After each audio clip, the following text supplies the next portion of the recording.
Hello friends, Om Namah Shivaya. So our next question is, show that the series 1 plus 1 upon 2 plus 1 upon 2 square plus 1 up to so on plus 1 upon 2 raised to power n minus 1 plus up to so on converges to sum 2. So clearly it is a series. आपके पास question given है कि the given series is 1 plus 1 upon 2 plus 1 upon 2 square plus up to so on plus 1 upon 2 raised power n minus 1 plus up to so on ऐसे करके दिया हुआ है. अब clearly it is a series infinity तक. मैंने आपको बोला है कि ये जनरल रिप्रेजेंटेशन से चेक कर लो, a1 plus a2 plus a3 plus up to so on plus an plus up to so on infinity तक को इसी फॉर्म पे है पूरी पूरी सीरीज.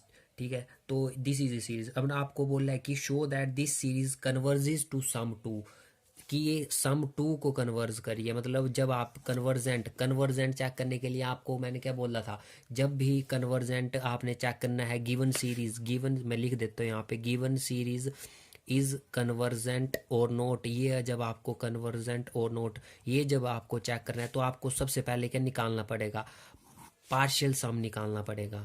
पार्शियल सम का मतलब है एस एन का क्या मतलब है, एस एन का मतलब है a1 इसका सम प्लस सेकंड जिस इसमें जो nth एलिमेंट्स है मीन इनका सम, ये आपको निकालना पड़ेगा.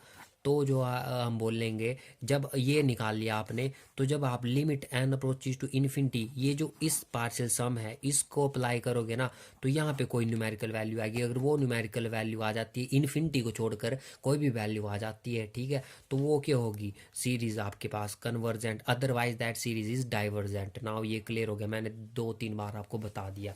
सो ये क्लियर हो गया. अब आपके पास ये सीरीज दी हुई है, अब आपको क्या प्रूव करना है, ये कन्वर्जेंट टू सम टू, मतलब कन्वर्ज करिए. कन्वर्ज करने के लिए आपको एस एन की वैल्यू निकालनी पड़ेगी. अब एस एन की वैल्यू आप कैसे निकालोगे, जैसे यहाँ पे एस एन की वैल्यू गिवन सीरीज है आपके पास 1 plus 1 upon 2 plus 1 upon 2 square plus up to so on plus 1 upon 2 raised power n minus 1 plus up to so on. ठीक है, अब यहाँ पे एस एन का क्या मतलब है, a1 is what 1 plus a2 1 upon में 2 प्लस a3 1 अपॉन में 2 square plus up to so on plus 1 upon 2 raised to the power n minus 1. इसका मतलब है S N. This is S N mean sum of nth terms. ठीक है, ये है आपके पास nth टर्म्स. ठीक है, तो ये आ गया आपके पास एस एन.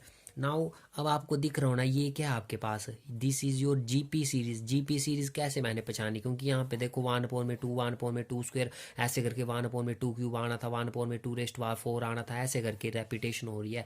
सो ये क्या बना रहा है, एक जीपी सीरीज बना रहा है. अब जीपी सीरीज में अब ये चीज़ क्या है, दिस इज पार्शियल सम, मतलब सम है.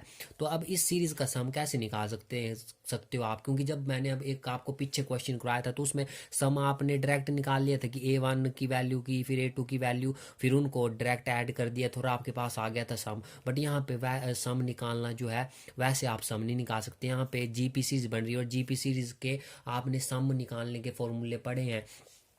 1 अपॉन में 2 आर क्या है आपके पास, 1 अपॉन में 2 what is R, R is your common ratio, क्योंकि जीपी जो सीरीज होती है उसका क्या होता है, सीरीज में कॉमन रेशो होता है. मीन 1 अपॉन में 2 क्या कर रहा है, रेपिटेशन कर रहा है, 1 अपॉन में 2 आ रहा है प्लस 1 अपॉन में 2 square. So common ratio is R. R किसके बराबर है, 1/2 के बराबर है. वो 1 अपॉन में 2 which is less than 1, 1 upon में 2 1 से छोटा होता है. ठीक है, तो दो फॉर्मूले बनते हैं जब आपकी जीपी सीरीज आती है, एक तो जब आर इज ग्रेटर देन 1 और एक R is less than 1. Here what is situation is R is less than 1. ये सिचुएशन आपके पास, क्योंकि कॉमन रेशो है 1 अपॉन में 2 और 1 अपॉन में 2 एक से छोटा होता है. Since R is less than 1, so formula क्या होता है सम का, एस एन इजिकल टू जब आर की वैल्यू एक से छोटी हो तब वो होता है ये formula, a into 1 minus of R S to the power n upon में 1 माइनस ऑफ आर. ये होता है आपका फॉर्मूला. अगर मैं आपको एक केस बताता हूँ, जब आर की वैल्यू ग्रेटर देन 1 हो तब सम का फॉर्मूला होता है S N equal to a into उल्टा कर देना बस R S to power n minus 1 upon में r माइनस 1. तो ये फॉर्मूला तब लगेगा जब आर की वैल्यू ग्रेटर देन 1 हो. बट यहाँ पे आर की वैल्यू क्या लेस देन 1, तो आप ये वाला फॉर्मूला अप्लाई करोगे यहाँ पे. ठीक है, सो आपके पास एस एन की वैल्यू आई ए क्या है आपके पास, a represent first term. What is first term here, first term is 1, ठीक है, 1 है फर्स्ट टर्म, सो 1 पुट कर दिया मैंने इस फॉर्मूले पे। अब अंदर क्या है 1 minus of R S to power N, R S to power N, what is R here, R is 1/2 और इसकी whole raise to power N है, सो मैंने पुट कर दी whole raise to power N divided by 1 minus of R, R क्या आपके पास 1/2, सो मैंने 1/2 कर दिया। नाउ जब आप इसको सोल्व करोगे तो सोल्व करने पर आपके पास आ जाएगा 2 into 1 minus of 1/2 raise to power N, ये आ जाएगा ना 2 माइनस ऑफ 1/2, क्या बन जाएगा 1/2 और 1/2 2 ऊपर चला जाएगा तो 2 into 1 minus of 1/2 raise to power N बन जाएगा ये, ठीक है। अब ये बन गया। अब नाउ मैं इस 2 को अंदर मल्टीप्लाई कर देता हूँ तो ये बन गया 2, और जब यहाँ पे मल्टीप्लाई कर दूंगा तो ये बन जाएगा 1/2 raise to power N minus 1 बन जाएगा, क्योंकि यहाँ पे 2 आ जाएगा। जब इस 2 रेज टू पावर एन है और यहाँ पे 2 रेज टू पावर 1 है, जब इसको नीचे बुला लेंगे तो 2 raise to power N minus 1 बन जाएगा, ठीक है। सो ये बन गया। अब नाउ मैंने आपको बोला ये आ गया आपके पास एस एन की वैल्यू, ठीक है, ये एस एन की वैल्यू आ गई। अब सिंपली जब मैंने आपको बोला है कि जब आपने कन्वर्जेंट या डाइवर्जेंट चेक करना है तो limit N approach to infinity, जो एन एच सम आता है, what is N H sum here 2 minus of 1/2 raise to power N minus 1, इस पर आपने limit N approach to infinity check करनी है, ठीक है। So limit N approach to infinity आ गया 2, फिर मैं इसको ऐसे करके लिख सकता हूँ limit N approach to infinity, इस पर अप्लाई, क्योंकि यहाँ पे तो एन दिख नहीं रहा है कहीं पे भी, तो मैंने डायरेक्ट यहाँ पे 2 लिख देंगे, इसका तो 2 ही रहने वाला है, ठीक है, बट यहाँ पे एन है तो इसका 2 raise to power N minus 1।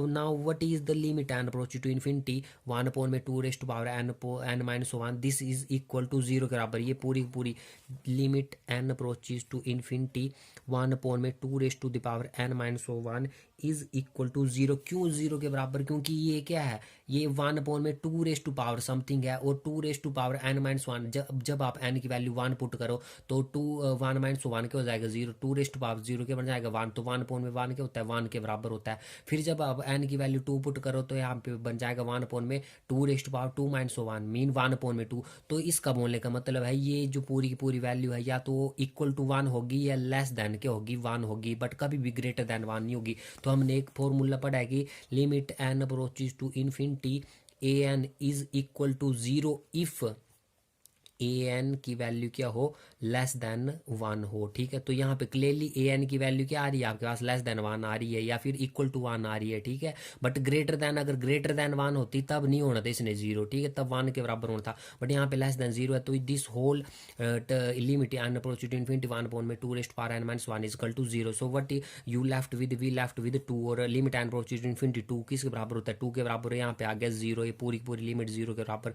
सो आपके पास आ गया आंसर 2। तो वही था ये आपके पास क्वेश्चन में बोला गया था कि this series converges to sum 2 hence proved, ठीक है, कन्वर्जेंट का। तो सिंपली आपने दिमाग में याद रखना कि जब भी आपने सीरीज में कन्वर्जेंट या डाइवर्जेंट चेक करना है तो सबसे पहले उसका nth पार्शियल सम निकालो। पार्शियल सम मैंने आपको बता दिया क्या होता है, वो निकालो, फिर then after limit N approach to infinity apply करो। न्यूमेरिकल वैल्यू आती है तो कन्वर्जेंट, अदरवाइज इन्फिनिटी आती है तो डाइवर्जेंट, ठीक है। अब ये क्लियर हो गया।